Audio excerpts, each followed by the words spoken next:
Leak కేసులో మరో కీలక నిందితుడు అరెస్ట్ అయ్యాడు. పూణేకు చెందిన బయాలజీ లెక్చరర్ మనీషా గురునాథ్ ను ఢిల్లీలో అరెస్ట్ చేశారు అధికారులు. ప్రత్యేక కోచింగ్ పేరుతో ముందే ప్రశ్నాపత్రం లీక్ చేసినట్లు గుర్తించారు.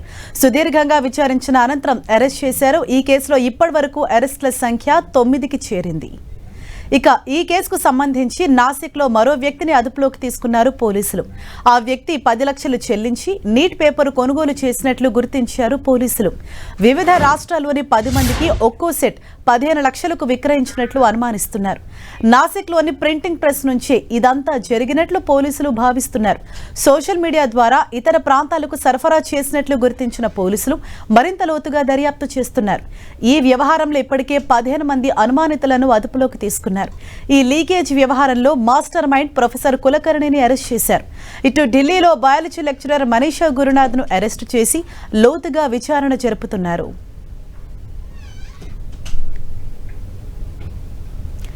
రైట్, మరింత సమాచారాన్ని మా ప్రతినిధి గోపి మనకు అందిస్తారు. గోపి, నీట్ పేపర్ లీక్ వ్యవహారంలో మరొకరిని పోలీసులు అరెస్ట్ చేసినట్లు తెలుస్తోంది. ఇప్పటి వరకు ఎంత మందిని అరెస్ట్ చేశారు? వారి వద్ద నుంచి ఎటువంటి కీలక ఇన్ఫర్మేషన్ ఇప్పటి వరకు రాబట్టారు?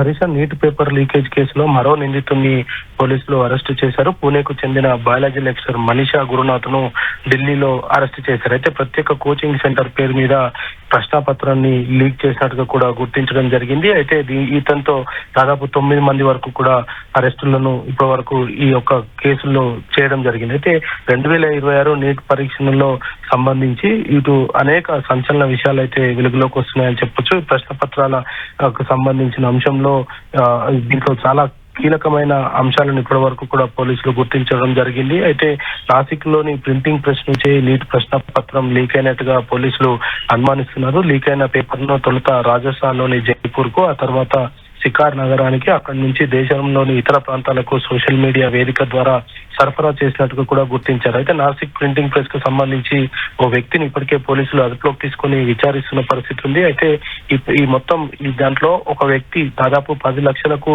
నీటి ప్రశ్నపత్రాన్ని కొనుగోలు చేసినట్టుగా కూడా ప్రాథమిక విచారణలో పోలీసులు కనుగొనడం జరిగింది. అయితే వివిధ రాష్ట్రాల్లోని 10 మందికి ఒక్కో సెట్టును 15 లక్షలకు కూడా ఆ వ్యక్తి విక్రయించినట్టుగా కూడా గుర్తించారు. అయితే వివిధ రాష్ట్రాల్లోని 15 మంది వరకు అనుమానితులను ఇప్పటి వరకు అదుపులోకి తీసుకున్న పోలీసులు వారి నుంచి ల్యాప్టాప్స్ ను, మొబైల్ ఫోన్స్ ను కూడా స్వాధీనం చేసుకున్నారు. కానీ ఆ డివైస్ లో ఎక్కడ కూడా ప్రశ్నపత్రం కానీ గెస్ట్ పేపర్ కానీ లభించలేదనేది కూడా పోలీసులు చెప్తున్నారు. కేవలం నిందితుల వాట్సాప్ చాట్ లో మాత్రం లావాదేవీలకు సంబంధించిన వివరాలు మాత్రమే బయటపడ్డాయంటూ కూడా పోలీసులు వివరించారు. అయితే రద్దయిన పరీక్షకు సంబంధించి కూడా వచ్చే నెల 21న ఈ యొక్క పరీక్షను తిరిగి నిర్వహిస్తామంటూ కూడా ఎన్టీఏ ప్రకటించినప్పటికీ అసలు ఎన్టీఏ విధానాన్ని రద్దు చేయాలంటూ కూడా ఇప్పటికే పలువురు ఆందోళన చేస్తున్న పరిస్థితి అయితే కనపడుతుంది. గోపి, మరోవైపు ఈ పేపర్ లీక్ వ్యవహారంలో భారీగా డబ్బులు చేతులు మారినట్లు కూడా తెలుస్తోంది. అంటే ఎంత మొత్తంలో వాళ్ళ దగ్గర నుంచి తీసుకున్నారు? అలాగే ఇంకొక ప్రింటింగ్ ప్రెస్ నుంచి కూడా ఈ పేపర్ లీక్ జరిగిందనేసి చెప్తున్నారు.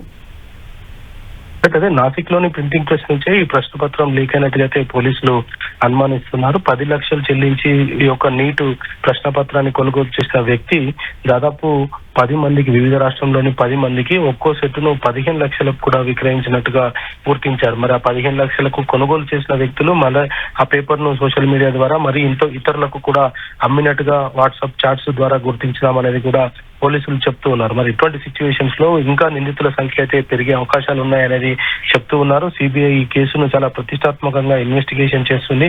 పేపర్ లీకేజీ దగ్గర నుంచి మొదలుకుంటే అసలు ఇందులో సూత్రధారులు, పాత్రధారుల పైన కూడా ఇటు పోలీసులు నిఘా అయితే పెట్టడం జరిగింది. అదేవిధంగా ఎన్టీఏకి సంబంధించిన కీలక వ్యక్తులను కూడా అనేక సార్లు కూడా సిబిఐ ప్రశ్నించడం జరిగింది. అయితే నాసిక్ లోని ప్రింటింగ్ ప్రెస్ నుంచి ఇంకా ఎక్కడెక్కడికి వెళ్ళాయన్న దాంట్లో కూడా కొంత రహస్యంగా అయితే విచారణ అయితే సిబిఐ కొనసాగిస్తుంది. మరి నిందితుల వాట్సాప్ చాట్స్ తో పాటు వాళ్లకు కనెక్ట్ అయి ఉన్న వ్యక్తుల వాట్సాప్ చాట్స్ కూడా ప్రస్తుతం పరిశీలిస్తున్నట్టుగా అయితే రాజస్థాన్ పోలీసులు అయితే చెప్తూ ఉన్నారు. డిజిటల్ ఎవిడెన్స్ అన్నింటినీ కూడా ప్రస్తుతం సేకరించే పనిలో ఇటు రాజస్థాన్ పోలీసులతో పాటు సిబిఐ పోలీసులు కూడా నిమగ్నమై ఉన్న నేపథ్యంలో నీటి ప్రశ్నపత్ర లీకేజ్ వ్యవహారాన్ని అంతా కూడా పకడ్బందీ ఇన్వెస్టిగేషన్ కొనసాగిస్తాము, నిందితులందరికీ శిక్ష పడే విధంగా ఈ చార్జ్ షీట్స్ దాఖలు చేస్తామంటూ కూడా సిబిఐ అయితే చెప్తూ ఉన్న పరిస్థితి కనపడుతుంది. Right, thank you Gopi. Neat paper leak వ్యవహారం దేశవ్యాప్తంగా మంటలు రాజేస్తోంది. నీట్ యూజీ పేపర్ లీక్ పై దేశవ్యాప్తంగా నిరసనలు కొనసాగుతున్నాయి. ఇవాళ ఢిల్లీలోని ఎన్టీఏ కార్యాలయం దగ్గర ఎన్ఎస్యుఏ నేతలు ఆందోళనకు దిగారు.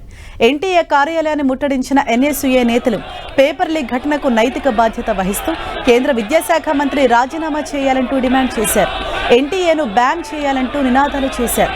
పేపర్ లీక్ వ్యవహారంపై సమగ్ర విచారణ జరపాలంటూ డిమాండ్ చేశారు. అయితే ఎన్టీఏ కార్యాలయం ముందు ఎన్ఎస్యుఏ నేతలు ఆందోళనకు దిగటంతో ఉద్రిక్తత చోటు చేసుకుంది. రంగంలోకి దిగిన పోలీసులు వారిని చెదరగొట్టారు. ఈ క్రమంలో పోలీసులకు ఎన్ఎస్యుఏ కార్యకర్తలకు తోపులాట జరిగింది.